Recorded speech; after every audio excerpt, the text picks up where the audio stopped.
Hello everyone, welcome to the guideline number 9 for, well, assignment 9 or lab 9. So today we're going to be working on more SQLs. It's going to be the same database as last time, but instead of having to do the vehicle table, it's actually given to you this time, and the relationship is given as well. Now, something that I did forget to mention last time is for Access database, which is the one that we're using, it doesn't work on Mac or Macintosh in general, like the Apple products, unless you use some sort of machine or virtual machine that allows you to run Windows. So in case you want to practice this stuff, you're gonna have to find or borrow some Windows laptop. That's just the easiest way to do it. Okay, so diving into the SQL, first of all, again, a reminder from last time, like if I double click and try to open a bunch of my tables and queries, they're all going to be sort of in this space on top of each other, which doesn't really look nice, especially when you're doing a bunch of queries. It can be get lost. Like I did notice a bunch of your queries, you maybe lost them, you're not able to find them, etc. So to fix that, like last time, I'll go to File, Options, Current Database. Instead of having overlapping windows, I'll change it to tabbed documents, and I'll press OK. It tells me I have to close the database and open it again for the effect to take. So I'll do that, close it, then go back here and open this one. Now I'm not sure if we're gonna have to do this for every, if we have to do this for every database or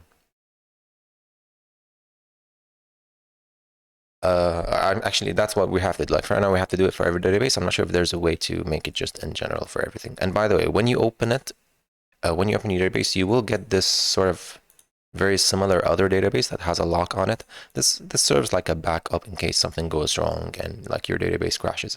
So whenever you're trying to submit, make sure you submit the original and not that one. And just to be safe, make sure you close your database. So when you close it, this sort of lock goes away, and then you can make sure which one you want to submit. But now starting with the actual queries. Now let's see, if I double click stuff, you'll notice it comes in a tabular form, which is much easier to keep track of. So let's start with the first query. A lot of these queries, you'll notice that they want you to solve them in multiple ways. So write the SQL, okay. So each query will just name it as according to the number. List the customers' names and phones for those who do not live neither in Seattle nor in Edmond. Do this in two different ways. So we'll name them Q1A and Q1B. Essentially, we want the people that don't live neither in Seattle nor in Edmond. It's not a bad idea to go and check your table to see what sort of things you have. So we'll notice here is our city, Seattle, Seattle, Seattle, Edmond. Okay, so those are cities. Let's go and create a query. Then I'll go to SQL view because we always want to do this stuff in SQL. So what do I want? Well, we want the first name, last name, phone, and city. We're always given a snapshot of what the solution should be. So select first name, last name, city, and I think it was phone. From which table? Well, from the customer table. Reminder that you select the fields that you want from, you choose then the table. So we want this stuff from the customer table. Oh, so they actually said they want this phone, then the city. That's not a big deal, but I'll just do it in the same order that they want. Because if you say city, then phone, the column city will appear first. So from customer, finally, my condition is where. They don't want it to be Seattle, nowhere in Dortmund. So I could say, okay, I want this city not equal. So this is the symbol for not equal. If we do want it from Edmond or Seattle, we'll just say equal. So it does not equal Seattle and does not equal Edmond. But a lot of you do this mistake where right away you say not the other city, Edmond. And if we try to run this one, right? I'm missing a bracket. Missing operator and query expression. What do we have? Oh, you see, oh, so actually this one actually gave me the error. that this not operator needs something. So actually, the mistake that you guys do, not putting a not here, the mistake that you do is you actually write it out this. You're telling me where city does not equal Seattle and Edmond, which makes sense to us, but it doesn't make sense to the machine. So if I run this, I'm getting, I don't see Seattle, which is good, but I'm seeing Edmond, which is not good. Why? If I go back to the SQL view, this doesn't mean that the city won't be this nor this. What you're saying essentially, this is a condition on its own. City is not Seattle. And you're writing another condition. But the other condition is just the word Edmond. And if you remember from last time, if you write like text or if you write numbers, that's equivalent to writing true. The only thing that actually means false is either writing false or writing 0. So it's not that I don't want it to be this. So the way we write it is as follows. And city does not equal Edmond. So just imagine after you added the and, like your access forgot everything, so you have to write the condition again. So city is not Seattle and it's not Edmond. Had I written or, if one of these conditions are true, we would have been satisfied. But in this case, we want and. Like I want neither this nor this. Run that. We get 3 cities, Mont, Redmond, and Bell. Yeah, this is what we want. Okay, but they do want it in another way as well. So when I'm done, I'll right click here and save, or I can close the query and it'll ask me if I want to save. I'll name it Q1A. Really important that the naming, we get it down. And it gets saved here. So now if I double click it again, it'll just execute the query, or I can right click and choose the design view. And I want the actual SQL view. Now you'll notice it added a bunch of these names. Not sure if that happens by default or because when I clicked at the design view, it actually took me to this design view. So this is the design that you don't want to use. We want to go with SQL view. We'll see in the next one if this problem persists.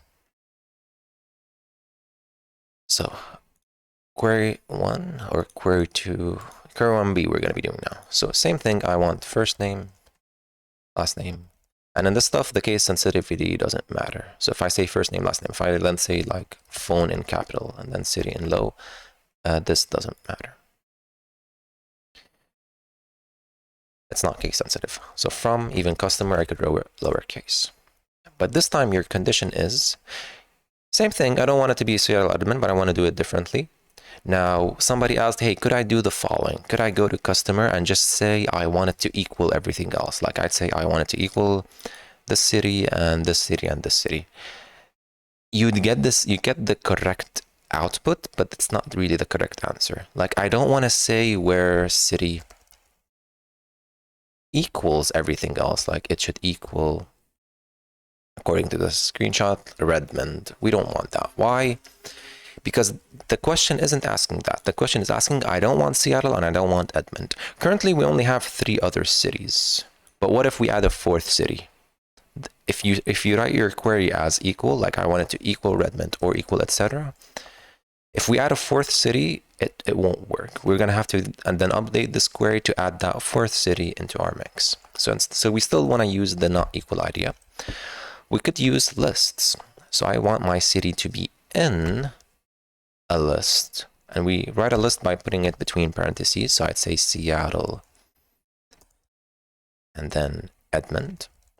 But this means that I want my city to be one of these. If I don't want it to be one of these, I'll say not in, and it's 2 separate words. So not in Seattle Edmond. When you write parentheses, what you write inside is going to be like a list. So if I say something like this, 1, 2, 3, this is just a list that has the numbers 1, 2, 3. This is the list that has a character A, character B, C, or BV, etc. So if we run this one in the query design, we get the same answer. Let's save this one as Q2B. Oh, Q1B. So if I'll actually rename it, I want it to be Q1. Now it won't let you rename if you have it open. So if you name it wrong, make sure you close it. So right now I have it opened. If I try to rename it, it's going to tell me it's currently open. So make sure you close it. So I'll go to the SQL view, and you'll see this, the SQL view is exactly as I wrote it, with phone, city, etc. But if I decide to go to design view, then I go back to SQL view, still the same. Okay, let's try one thing. I'll right click here and say design view. Okay, good. We're not getting the same problem as before. Just trying to see if I can replicate it. Great. That's just technical issues. Don't worry about it if you didn't follow that part. Let's just solve more SQLs. Q2. Now, Q2 was actually, we actually solved this exact question last time, even though some of you didn't realize it, but this question was in the previous lab, where either Tina or Rock, we wanted them to have sold more than 50,000. So if you didn't have to do this one this time, you could have skipped it. But actually, now that I'm thinking about it, we could have solved it using the new method. So if I solve it using the old method, just again, like a reminder, we'd say select. What do we want?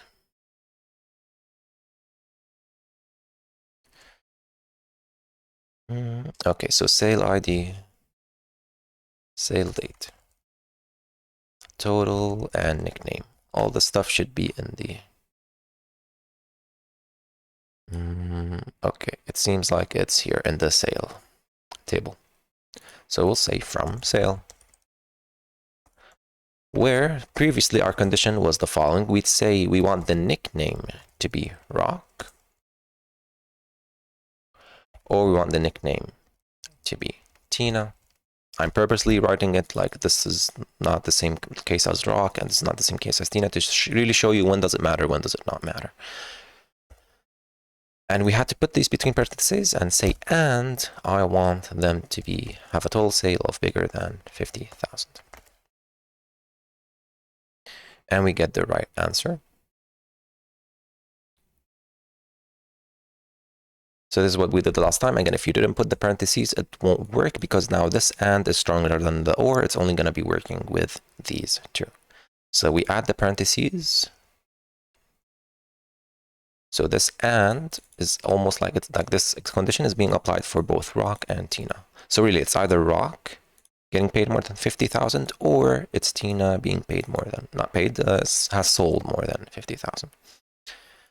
Okay, but what if I want to do this like with what I've learned so far? I could have made this part a list. Like I could have said, okay, the nickname I want it to be in, and I'd add Rock, Tina, comma separated.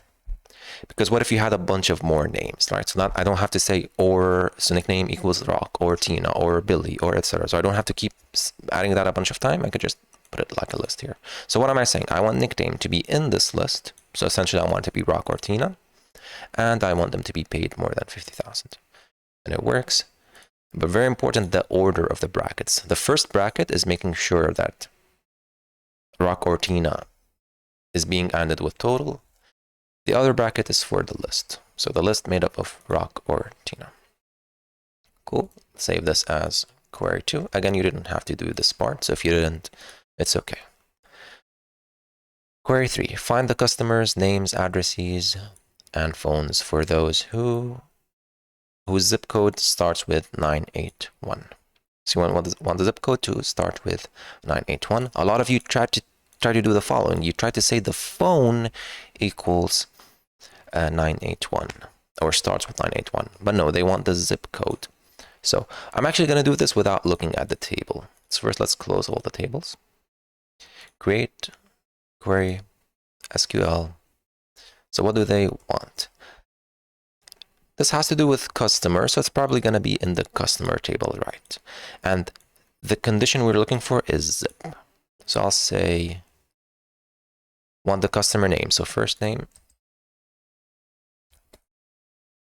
last name, address, and phone. This is the stuff that we want from the customer table, where their condition is going to be zip equals 981 star. Does this look familiar, right? Like the star from Excel that we've learned about, which just means any sequence of characters. Like I'm saying, my zip should start with 981. It could be followed by anything. Could be followed by characters, could be followed by numbers, who cares? All they mentioned is we wanted to start with 981, begins with 981. So there's no function that says begins with that I know of. Maybe there is, but essentially what you say is between quotations, 981, then star. This actually is not going to work, because if I press run, I'm just going to get an empty list. Very important, if you ever run and you get like this empty table, essentially what it means is what you wrote was correct in terms of syntax, but the condition didn't satisfy anybody. So there was no zip that satisfied this. The reason for that is I think this is literally going to try to find something that's equal to 981 and the star symbol. We want the star to mean any sequence of characters, so I'll say like. So like is similar to equal, but just read it. I'm saying I want zip to be like this. I want to start with 981 and followed by anything. We run it and it works. And you'll notice zip isn't in the table because I'm not saying I want to list it. I just want to list this stuff. My condition happens to be on something else. And I didn't need to look at the table. I just needed to look at this, a screenshot of what my table is. So like if this came in an MCQ question or whatever, you don't really need to see the content of the table. But if we do go and check that content, so it's in customer, what do we have? And here is the zip. You'll notice it's just made up of 5 numbers each. Now, now there's one thing we could have done. I could have actually said like 981 hashtag, and it would have worked. Same answer. And what a hashtag means, hashtag means a number. So if I say hashtag, or hashtag means a digit, a number could be multiple digits, but a hashtag is exactly 1 digit. When I say 981 hashtag, it's like followed by 2 digits. But the reason I would have done this is because I had to go and check the table and figure out, oh, it's all 5. To be safe, it's better to say maybe star, because what if there's zip that are made up of more than 5 digits, right? So this is done. Save it as query 3. Moving on to query 4.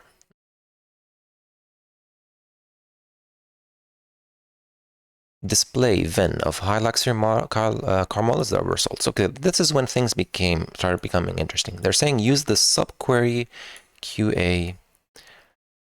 Can you display the sales price in this method as well? So you're actually going to be answering this other part by solving the next part. But Q4A, display the VIN of high luxury car models sold. So what actually some of you did was the following. You said, okay, select VIN from, it's going to be the vehicle table, because if you go and check, vehicle actually has the VIN, model, and etc., a bunch of stuff. Okay, so from vehicle, and then you wrote the condition where the model, we want it to be high luxury. Great. If we run this, I get nothing because nothing satisfied the condition. So what did I write wrong? High luxury with a U here. Let's run it. You'll notice that I get 3 answers, 3 rows satisfied this condition, but I'm only getting 2, but I only have 2 in the screenshot. So why is that? Well, we're saying high luxury car models sold. The only condition that I wrote was high luxury car model. I didn't ever actually do the sold part.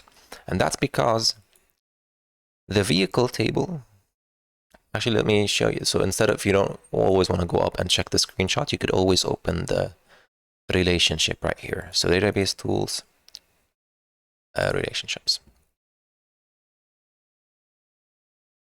So the vehicle table just has your models. It doesn't mean they were sold. Sale item is a table that has the stuff that were sold. So it has the inventory ID of the item, it has the sale ID, and it has for how much was it sold. Notice, so in this table, you only have like a warehouse of your car models. This is actually the table that has the exact models that were sold. So I have 2 conditions in 2 different tables. How could I fix that? Well, they're telling you to use a subquery. So first, this condition is true. I do want to check. I do want to check that it's a high luxury car model, but then I have to check if it's sold. The way to do that is the inventory ID. Why inventory ID? Because this is the link between these two tables. This has the inventory ID of your models. This has the inventory IDs of the cars that were sold. So what I have to do is check, does this inventory ID exist here? So does this inventory ID, since I'm saying from vehicle, this inventory ID belongs to the vehicle table. I have to say, is it in some list such that this list has the inventory IDs that were sold? But I can't go to the sale item. I can't go there and check the ones that, like, I can get a list 0186, etc. I can't do that. I have to make a query that does that. I have to make a subquery. So I'll say select inventory ID from sale item where nothing. I don't have a condition. I simply want to get a list that has all the inventory IDs from sale item. I'm literally getting this list. This is the list of items, inventory IDs, items that were sold. And it's going to be populated in this list. Remember, we've been talking about lists so far. This is exactly as if I had said in, and then I started writing a list of the inventory IDs that I want. But again, I can't write it specifically because you have to imagine it might change. Instead, I make a subquery that gets me this list. So if we run it, we get the right answer this time. So now I'm getting only 2. But just to show you, had I not had this part, if I only had this part and I run it, you literally only get a list of the inventory IDs that were sold. Why are they sold? Because this is you're getting them from the sale item table. They had to have been sold. But what we're saying now actually is, okay, first I want it to be high luxury. So if I go to the vehicle table, this first condition is only getting you these 3 rows, the high luxury ones, 4, 5, 6, but not all of them were sold. We could actually check here that only 6 and 4 were sold. I don't have 5. And this gets you everything that was sold. You're just checking, are the ones that are high luxury, are they sold? Cool. Now, I could have actually said I want it to be in 4 and 6. I could have done that. And it would have gotten me the right answer as well, but that's not really correct, right? We want to do it dynamically because the list might change. So that's query 5. Or actually, that's query 4a, maybe? Yeah, that's query 4a. Here are all the queries we've done so far. Let's do the next one. And what do they want? Display the overall sales, average sales, highest sales. So this is really cool because now we're diving into something called aggregate functions. Did they mention that in the query? No. But I don't have a row called overall sales, average. I don't have these rows. What I do have is functions that can get me that. So by overall sales, that they're telling you, hey, what's the total sales that you did? In other words, what's the summation of them? So these all have to do with the sale table, perhaps. Yeah. Like they're asking you, what are the overall sales that happened? So there are three fields: subtotal, tax, and total. You'd want to do it for the total because the total has the actual sales after the tax has been added. So again, for the total field, I want all of them. So I'll say sum of that field. That's like, sum is like short for summation. Then I want the average. So I say AVG, short for average of total as well. And finally, we'd want the highest. So that's max, short for maximum. If they wanted the lowest, we could have also said min for minimum from the sale table. I don't have conditions, so I'll just run now. You'll notice, like, if you're in the create, there's no run button. You'd have to go to query design or to a tab called design. And the answers, I'd have to maximize it a bit. Okay. So the answers look good, but the problem is I'm getting XPR, which is like short for expression 1000, 1001, 1002. It's because I'm writing an aggregate function. This isn't really a field that exists. So I could rename it. I could say as. They want it called overall sales, so I'll just say overall sales here. Average, we want it to be as average sales, and final max as highest sale. Now run it. It looks good. And you notice we didn't have to do it, write it between quotations. If we had actually written it between quotations, like if I write here between quotations, average sales, it would have literally made the field with quotations. So we don't want that. Okay. And you'll notice when you do that, you're only getting one field because you're saying like this whole field that you had here, you collapsed it into just one record where you get the max, total, and average. This is Q. This is Q5, and I just noticed that I skipped Q4B. So this is Q5. Let's go back and do Q4A actually. Whoops. So in Q4B, it's an addition or like an extra feature after Q4. In Q4, we only got the VIN of the vehicles that were sold. Here, our conditions are still high luxury that were sold. The condition didn't change, but now they want an extra field. And this is actually very important because if again, I go to the relationship, I have the vehicle, I have the sale item. Before they only wanted the VIN here, but now they want the sale price here, which is interesting because this is the first time where I wanted two informations from two different tables. So far, every time, every query we ever wrote, everything that we wanted in the select happened to be in the same table. But what do we do when we have two informations from two different tables? Well, let's see. Step 1, well, write the stuff that you want. So I want VIN and I want sale price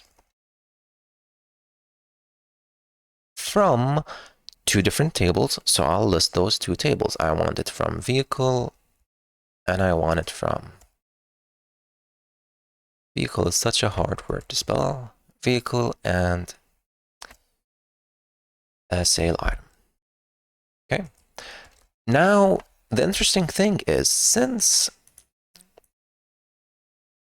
you have two different tables, you can't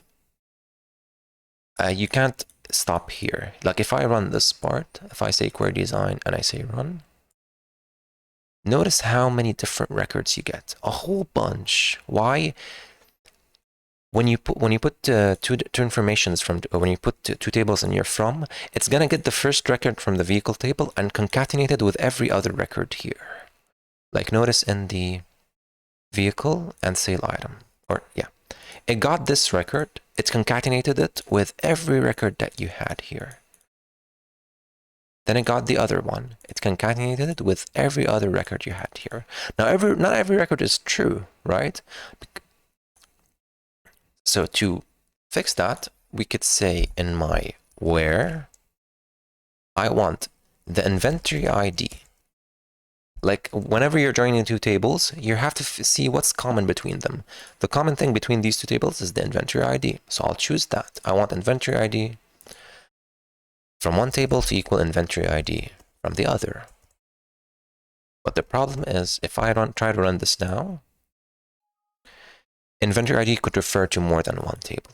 So there was no problem with sale price and VIN because VIN only existed in vehicle, sale price only existed here. But with inventory ID, it exists in two different tables. So two ways I could fix this. I could say vehicle dot here equals sale item dot here. That's actually the only fix. If we run it, now we get a bunch less, right? These are the fields that exist. But why are they still more than 2?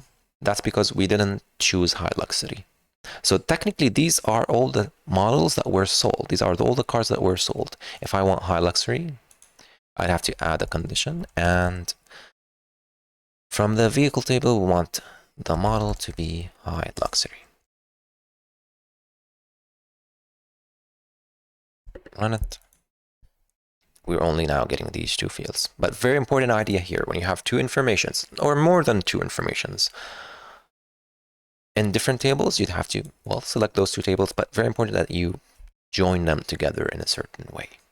Now, another way I could have done this is I could have renamed the vehicle as V and renamed the sale item as SI. And then said here, instead of V vehicle, just type in V, and instead of sale item, I could have just said SI. And then we run it. Okay, cool. So you don't have to rewrite vehicle or sale item. It's a really long word. Sometimes we give shortcuts. This is exactly the same as when we, well, in Q5, when we renamed overall sales, average sales, etc. So we'll save this one as Q4B. Moving on to Q6A. Display the overall, so the total sales and highest sales by each salesperson. So this is a sort of like continuation of Q5. But instead of getting the overall and highest in general for everything, we want it depending on the salesperson. Because a salesperson might have multiple sales. So you want to sum how much they sold and get the max they sold for each one. So Billy has a total sale of this and a high sale of this. Create. Go to the SQL view. So how should we start this? Well, where is the information from? Before in Q5, we did it for the sale. Does it also work for the sale this time? Yes, because nickname is right here. So some of you actually try to do this. Some of you try to say, oh, I still want the total. I want the max of the total and I want the sum of the total because that's what they're asking for. And then you saw nickname is in the sale person, right? So you actually tried to join these two tables like we just did now in Q4B. Why? Nickname is already here. If what you did might have actually worked, but it's not necessary. And remember, whenever you want to join two tables, there has to be something in common. Like I have a nickname here and I have a nickname here. So if you actually were trying to join them, at some point you must have known that, oh, nickname is here and nickname is here. So no need to join them, just use the nickname that's here. Okay, so select. Want the sums of total, and we want the max of total. But also we want now the nickname. So I'll actually add at the beginning, I also want nickname. Problem is though, from sale. The problem is if I try to run this now, it's going to tell me, hey, your query does not include the specified expression nickname as a part of an aggregate function. Thing is, whenever you use these functions, which we call aggregate functions, whenever you use them, either your list, your selection of fields has to all have them. Like I can't have nickname alone. I have to have it part of an aggregate function, like sum of nickname, which doesn't make sense because you can't really sum a name. But you'd have to do something like that, like maybe count how many nicknames you have of that. You'd have to do that. Like if I run it, it works, but this isn't really what I want. I don't want to use an aggregate function for nickname. Instead, I want to use it as part of my grouping. So there's this new field called group by. What does it mean? Literally how you spell it. I'm grouping by nickname.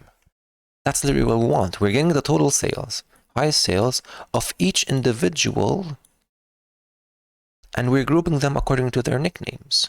Like if you had a bunch of records that belong to Billy, etc., like they sold all these records, you're grouping them by nickname. So now instead of multiple records, it'll just be one for Billy. So grouping by the nickname. Running it this time will get us the correct answer. I'm getting expression because I didn't rename them. So we could rename them. But looks good to me. If I didn't group by nickname, it'll either give me a problem for nickname, and if I used count as before, you saw essentially it's just counting how many nicknames, how many people I have. Okay, let me just say here as total sales, and here as highest sale, and we should be okay here. Whenever you see these hashtags, it just means you need a bit more space. save it as Q6A, which means we need Q6B was here. Create a copy of Q6A. I named it A6 for some reason. Make a copy of it, and then what? To display only the total sales of Billy and Big Bill. So same thing as before, but like an extra condition. And it's actually really important. There's a reason for this. So I'll see if can we copy. I'll copy it and then paste it. Could we do that? Yeah, we could, and I'll name this Q6B. So two ways. You could either, as I just did now, literally copy and paste the query, but probably you have to have it closed. Like if I had it open and I tried to copy and paste, would that have worked? Oh, okay, would have worked. Weird. Just be safe. If you're done with the query, just close it. You can see now how this tabular is really beneficial. Like I know I don't have right now any query open because this is just everything that I have open, just a bunch of tables. Okay, so I now made Q6B, which I copied. So again, you could have copied and pasted it like I did, or you could have opened what you have here, copied this, went to a new query and pasted it. So let's check the design view of this one. So now they want an extra condition, which is where I want Big Bill and Billy. So how could we do that? Let's try to do it using the regular method that we know. Now group by has to come after the where. So where has to be right here. Does this work? Where nickname is Big Bill or nickname equals Billy. Think about why I used or, like I want it to be this or this. If I used and, it would have been wrong because I don't have a person that has a nickname Big Bill and Billy at the same time. It has to be this or this. I know in English I want both of them. I want Big Bill and Billy, but in Access and in databases we'd have to say or. Does this work? It does. Why does it work? Well, essentially we just, the order is important. Imagine like we sorted our list even before we did the grouping. Like I'm left with just records for Big Bill and Billy, then I group them. The reason I'm saying this is because there's actually another way I could have done this.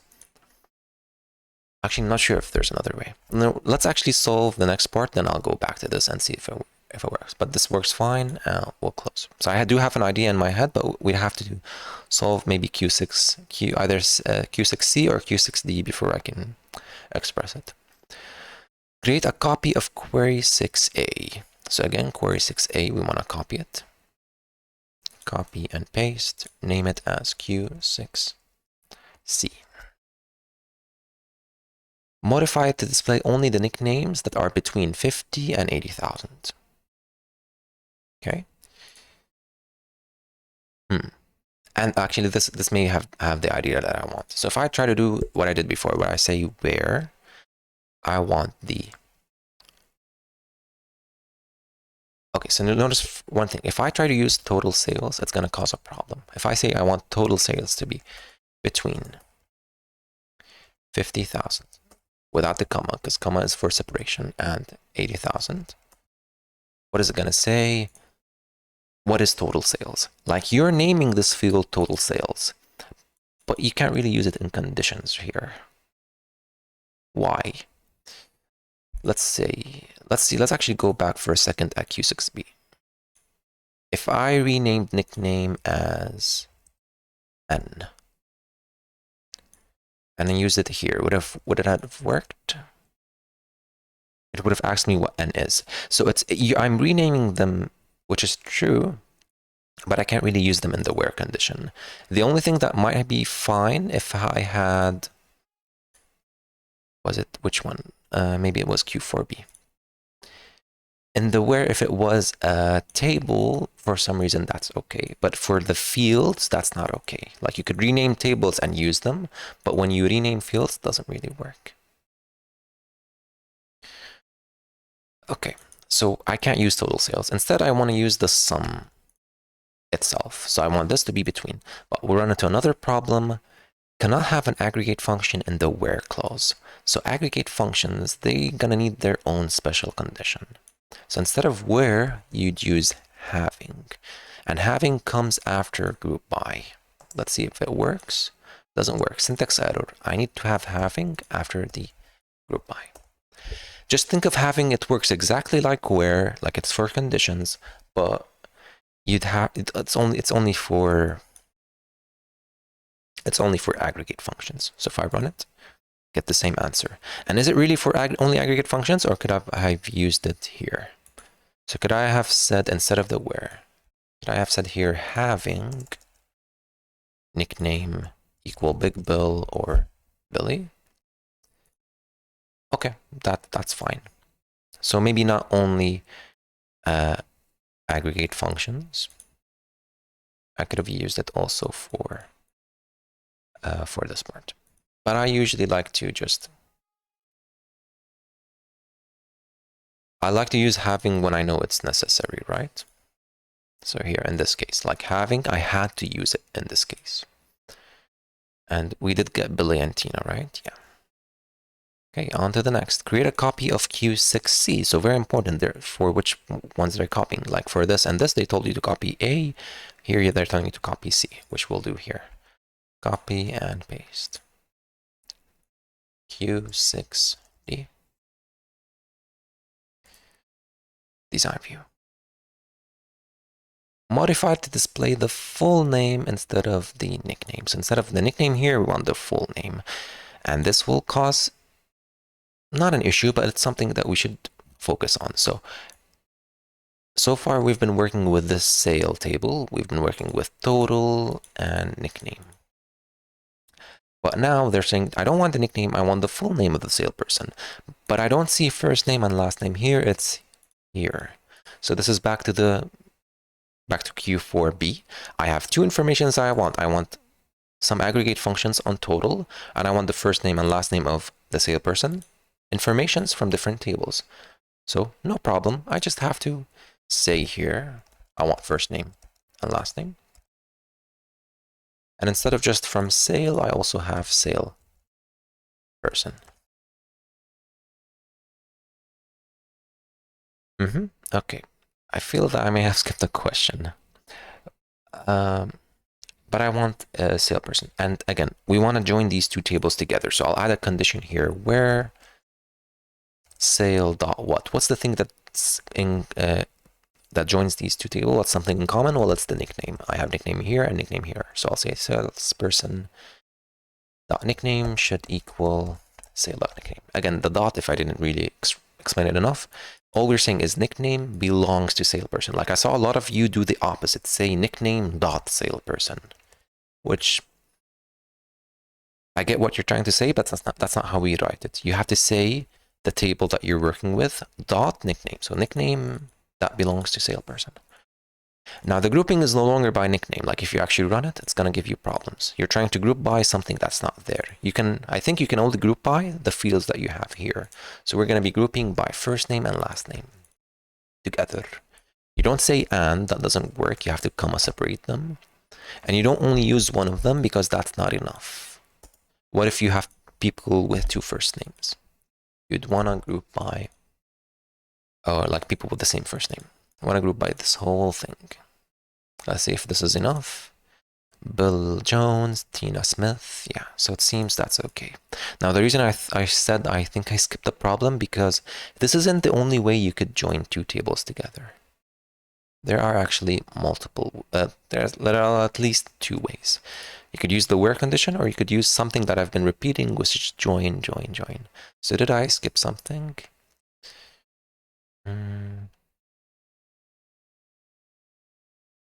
So there was a question that told you should do the join, do it in two different ways. Was it Q4B? Yeah, I think it was this one.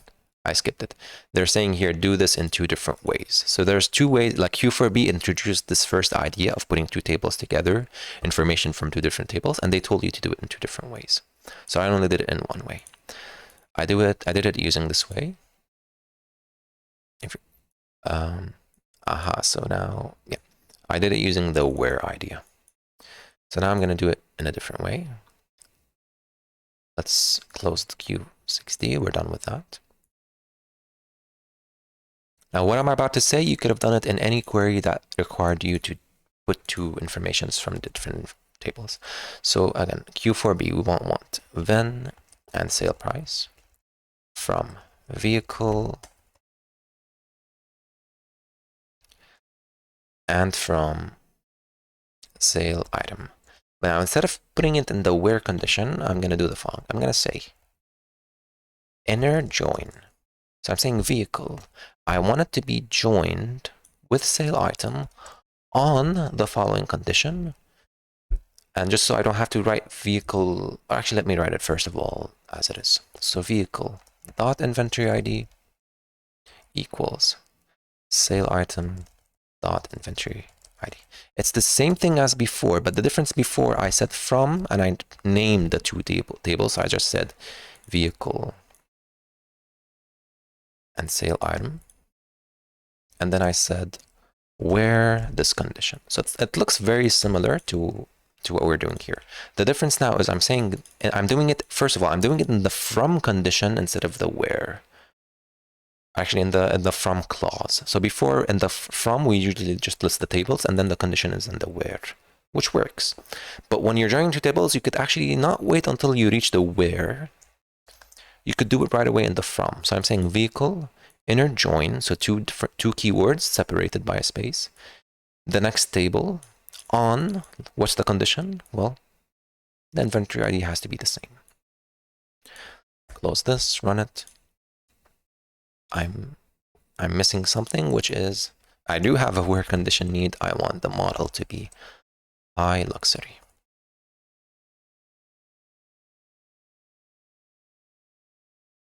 Okay, looks good. So we'll save this as. Before I save it, let's see it one more time. Now, is this better or not? Like, should I do this in the from or do it in the where? We'll get the same answer, but it actually might be more efficient to do it in the from clause. Think about it like this. If you wait until the where to do it, so if you do it like Q4B,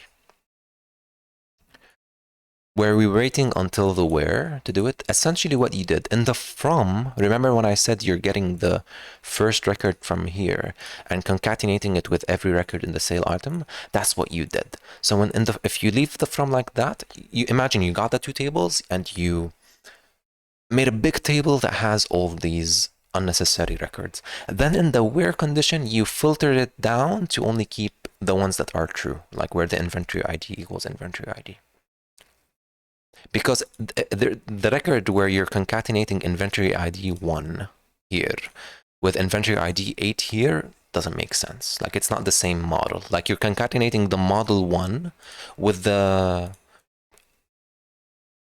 record where you sold 8. That doesn't make sense. You only want to concatenate the record 1 with 1 and the record 2 with 2, etc. So if we leave it like this, you're concatenating everything, then you're filtering. However, if we do it the better way, where I do it right away in the from condition, imagine you don't wait until where to filter, you do it right away here. Like, while you're building this table, you get this record 1, you check it. Does it equal the one here? Yes, so you concatenate it. Does it equal these ones? No. So you don't even put it in the first place in the table. Won't make a difference to you, but there is more efficiency in doing it like this. But in the end goal, what we care about is, hey, both work fine. So this is Q4C, the one that we skipped. Last thing we did was Q6D, I believe. Yep. So what does Q7 want?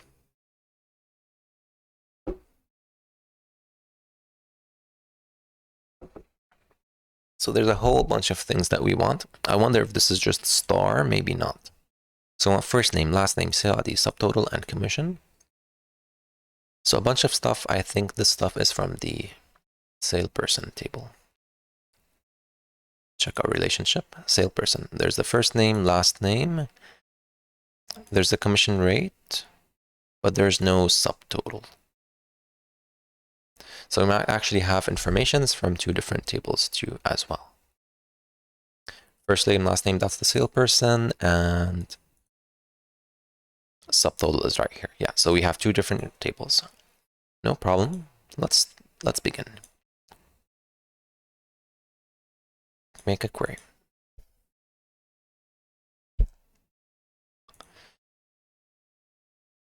So I want first name, last name, sale ID, subtotal, and commission. Right? This is the stuff that I want. You'll notice there's a, like, don't do what I did right now right away. Just write commission. We have to read the rest of the problem. Like, you'd actually notice, calculate the commission based on the subtotal and commission rate. This really, what this means is you don't have a field called commission. Remember, like the total sales, you don't have a field called total sales. We had to do an aggregate function here to do that. Here, it's not an aggregate function, it's something else, which we'll see in a second. But let's build the rest of the table. So from salesperson and sale item, no, and sale, we'll do the inner join idea. So inner join sale on, doesn't matter if it's capitalized or not. The only place where it might matter the capitalization is maybe in the like. Remember the phone number of like? We'd have to check that. Like when you say like Billy or like Billy, that might make a difference. I'm not sure. You can check it out. Maybe we'll check it out if we have, if I remember. So salesperson or join sale on salesperson dot nickname should equal sale dot nickname. Instead of doing this whole thing, I could have renamed salesperson as SP and named sale as S and say, oh, I want SP to equal S. I don't think we have a condition, do we? No. We'll see if we have a condition or not. But if I run this one, it's asking me what is commission because as I mentioned before, I don't have a field called commission. And some of you tried to do some sort of summing and maximizing, and then you tried to group by, or maybe you didn't even do the sum and group by, but we've had a bunch of questions that had to do group by. So you tried to do group by and having. Why? You'd only usually do group by if you're using aggregate functions. If not, you don't really need to group by because you want every record. Remember, grouping by is when, like, I have two fields for William Jones. I want to group them together into one. A lot of people, I just noticed a lot of people have a last name Jones here, right? Anyway. So I'm not grouping by anything here. Instead, I want to create a new field. They're telling you the commission is based on the subtotal and commission, and between quotations, they tell you it's subtotal times the commission rate. So it's subtotal times some field called commission rate. Double check if I wrote it right. Okay, so I don't have an underscore. If we run this one, what is commission rate? Still wrote it wrong, double S here. If you do this, so I might have mentioned it last time, whenever they're asking you for a value, two things might have happened. Either you misspelled like I just did, or you don't have a field. Like if I remove the whole part about the inner join, and I'll fix commission rate. If I run this, it's asking me what sale ID is. Even though sale ID does exist somewhere, but I don't have it in my table salesperson. However, if I add the other table too, I don't get a problem for sale ID because now these both tables, when you join them together, they have all the fields that are listed here. Running it works fine. We're getting expression here because we didn't name it, but the numbers, are they okay? 2500, 7500, 4200, etc. The numbers are okay. I did use star, but this star means multiplication. I'm multiplying this by this, and I'll name it as whatever they want. Commission. Cool. Save this as Q7. Almost done. Now we get to the last few questions. And this should be really the easiest part, right? Like there's nothing really here that's challenging, at least in this lab. Literally, you just need to know the syntax of how to insert something, how to delete something, how to update something. So Q8, if I remember correctly, this is going to be the insert. Like when you want to insert a new record, add a new person, a new field, a new whatever, a new car into your database. Then you have the update. Maybe you want to change the price of something, etc. And finally, we have the delete. Maybe you want to remove something. Okay, so let's do the first one, Q8.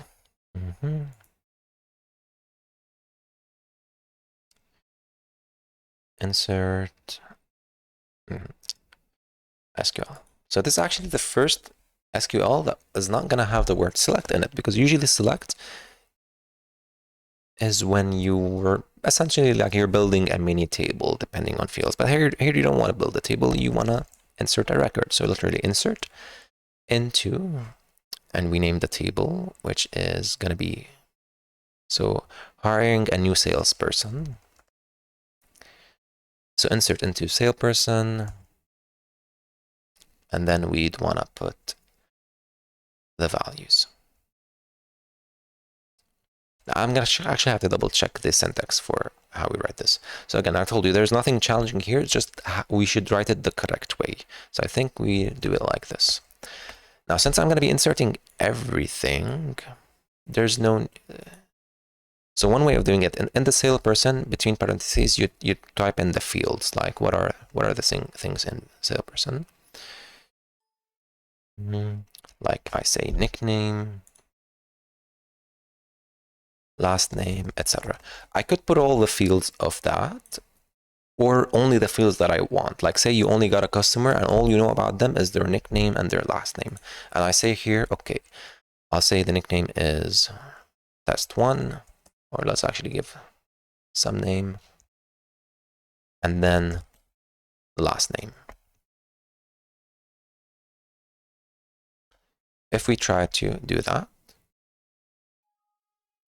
now I get this. This is not an error. This is a warning. Actually, everything so far that we've taken was a warning.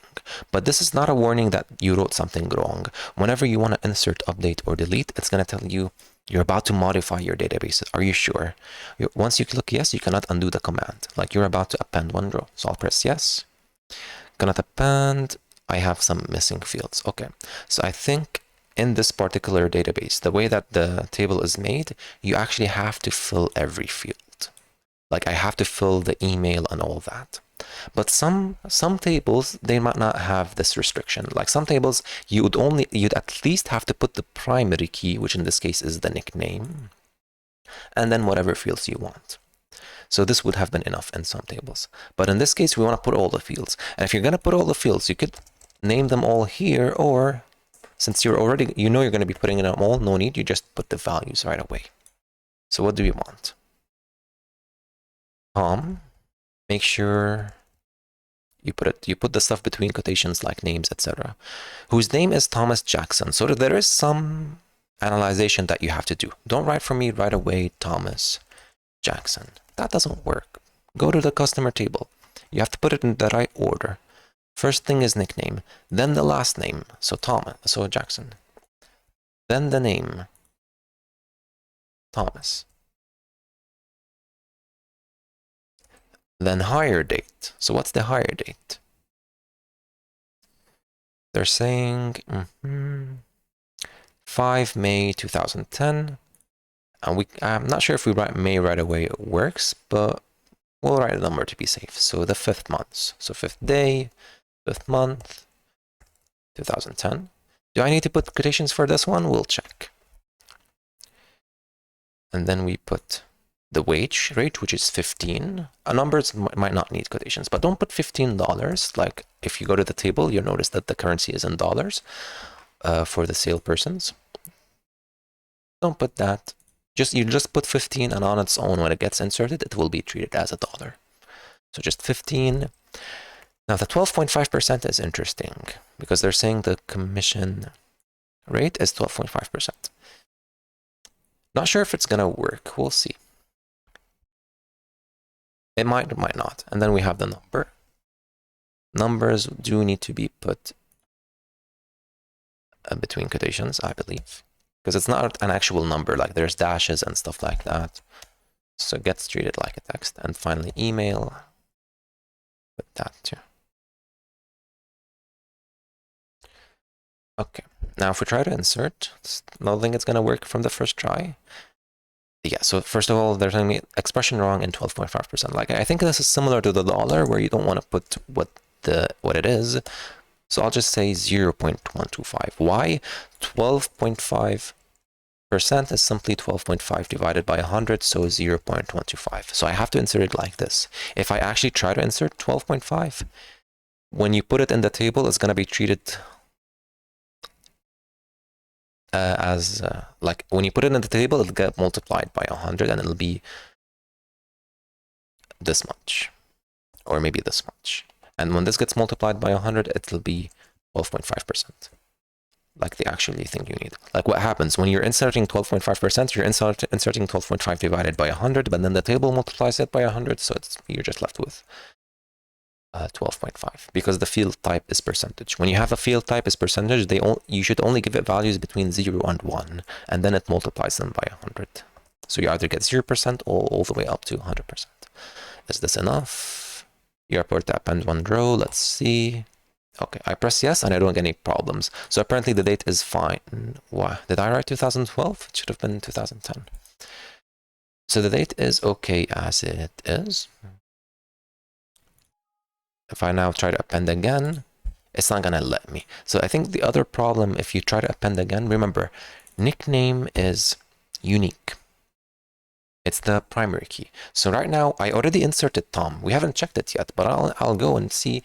Tom is already there. So if you run it once and you try to append, if you run it again, it's gonna tell you that there's a problem. Like Tom is already there. So let's go to the let's go to the salesperson. So I think I already had it open, the table. So I don't see a Tom. That's probably because the table was already open. I'm gonna have to refresh the table. The refresh button, let's just close it and open it again. And there he is. So it's actually good that I already had it open, because you could have seen that Tom was not there, but now Tom is there because we did insert them. And the reason now, if I try to run this again, it's not gonna work because Tom is already there. That's a unique nickname. Now what happens if I say Tom2? Would that work? You're about to append one row. Doesn't work. So maybe Tom is not the only thing that's unique in the table. Let's try to change everything. Tom's2. Is this stuff enough now? Okay, so now that's enough. So if I refresh this table, Tom2 now exists. Okay, so Tom2 is my primary key, but apparently maybe there are some other things that needed to be unique too. Sometimes that happens, like email, probably you'd want that to be unique too. So I think on top of aside from the primary key, we might actually also have something called uniqueness. We'll need to double check that, just like we'll need to double check like Billy capitalized and not capitalized. Q8. Let's actually do that right away before I go to Q9, Q10. You'll notice that Q8 looks different than everything else because everything else was a select. This is an insert, so it gets a different symbol. And if you double click it, it's gonna try to run it. So it's not, unlike before when I double click Q1, it gets opened. The reason it gets opened because the query, the SQL query, just like this one here, it got executed and so it ran and you got this table. So when you double click something, it's just running your SQL. Here, if you double click, it's gonna run your SQL, but running your SQL here means inserting. So it'll ask you, you're about to append, you're about to run a query that will append, are you sure, etc. If you actually want to see it, you can just right click and go to the design view. Like if you made a mistake and you want to modify it. Okay. But yeah, I wanted to see the like. Let me just write something real quick. So we'll say design view, say select star from. salesperson, where nickname, like, I'll say this. So starting with BI. So Billy, Big Bill, and Billy both show up because they both start with capitalized BI. What if I say BI, all of it capitalized? They also show up both. Okay, so also case sensitivity is not a problem for the like. Pretty sure there's something that where case sensitivity does matter. Maybe we'll find out someday. Q9, Tina wants to quit, so all the customers serviced by Tina should now be assigned to Tom. Add the necessary update query to do this. Okay. Well, update query will look different. It's an update. You'll say the table that you want. So I want to update. Okay, now they're saying update Tina, like make Tina Tom. However, they're sending it to the customers, like the customers that are serviced by Tina should now be served by Tom. If you try to change the salesperson table and change Tom to Tina, that's not what you want. Like the salesperson table, they're not telling you, hey, go to here and change Tina to Tom. Like that actually won't work because you're gonna run to an issue that has to do with. So like if I go all the way, it won't let me do that because Tom. Multiple reasons, like Tom already exists and Tina has some customers assigned to her. So I actually go to the customer, you'll notice, oh, there I have a nickname here of the people that are assigned. So literally what they're saying, instead of having Tina here, they should now be assigned to Tom. Let's do that. So update customer, not salesperson. Set where. So the update works like this. You update the table, you set what you want to change. Like I want nickname to equal Tom, where nickname was Tina. Like if I had a field that was Tina, it's going to be changed now to Tom. Very important that we add the where, because if I don't do that and I try to run this one, you're about to update 13 rows. Are you sure? This is why they warn you, because you're about to make some changes. If I leave it like this, I'm saying everybody's going to be now named Tom. That's not the case. Only, so like, or everybody's going to be serviced by Tom, but that's not the case. Only if you were previously served by Tina and now you're going to be served by Tom. You're about to update 2 rows, and if you noticed, when we went to the customer table, I did have 2 Tinas. I press yes. So the customer table, the 2 Tinas are now just Tom. Great. Save this as Q9.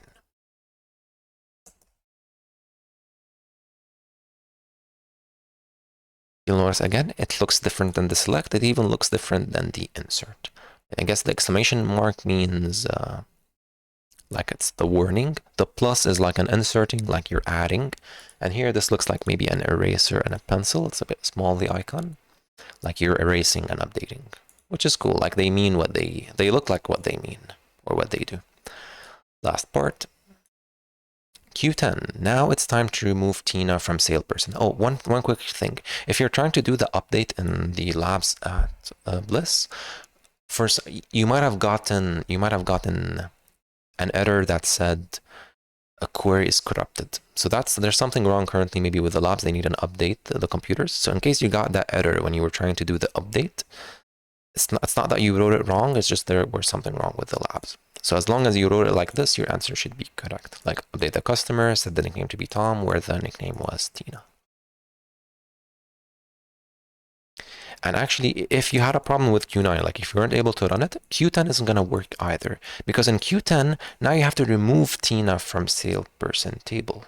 So now you'd actually have to go in the salesperson table, wherever you had Tina in the nickname, you're going to delete it. Like Tina, remember, Tina quit. That doesn't work if you didn't update the customer table. Why? Say you didn't update the customer table. Like these customers, instead of being serviced by Tom, they're still being serviced by Tina. And then you go to the salesperson and you try to delete Tina from here. That doesn't work because of referential integrity. Remember, these two tables, customer and salesperson, are related together, and there's informational integrity. What that means is you can't have something here, like you can't have a customer that's serviced by a person, by a salesperson, that doesn't exist. Like I can't have here a customer that's being serviced by a name that doesn't exist in my salesperson table. So if I try to delete Tina from here, and I haven't updated Tina's customers to be served by Tom, that doesn't work because you're trying to delete Tina, but Tina has customers. How does that work? How can you remove a salesperson from here, and you're saying some people are still being serviced by that salesperson? Okay, so that doesn't work. But it will work in our case because we did update Tina, so there's only one thing left to do. Delete. I think we have to say from in this case. So in the update, we didn't need to put from. In the delete, we might need. So delete from salesperson. So just make sure you just revise the syntax. You can always check Google WFU schools for this stuff. So delete from salesperson where, very important that we add where, because if I don't add where, you're about to delete 7 rows. Like we're about to delete all the salespersons. So the from did work or is needed. So delete from salesperson where nickname is Tina. Before I run this, I'll go real quick to salesperson. Tina is right there. Let's delete Tina. You're about to delete 1 row. Are you sure? Yes.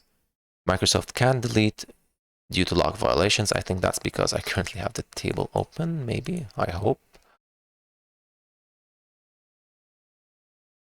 Let's run. Because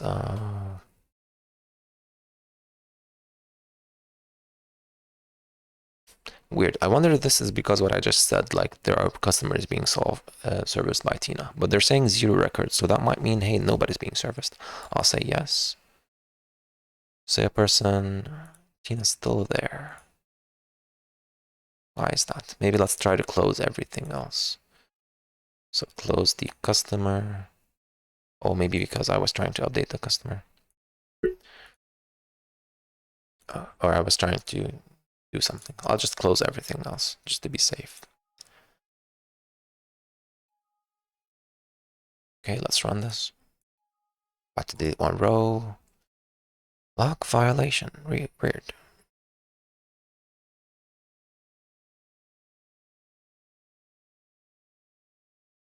Is there some, so apparently it's not gonna work. I said it will work, but it's not. Is there something? Oh, is it because of this? Because of the sale here? Like we also have sales that were sold by Tina. Maybe that's the problem. Let's check the sale table. We do have sales that were made by Tina. That might be the issue.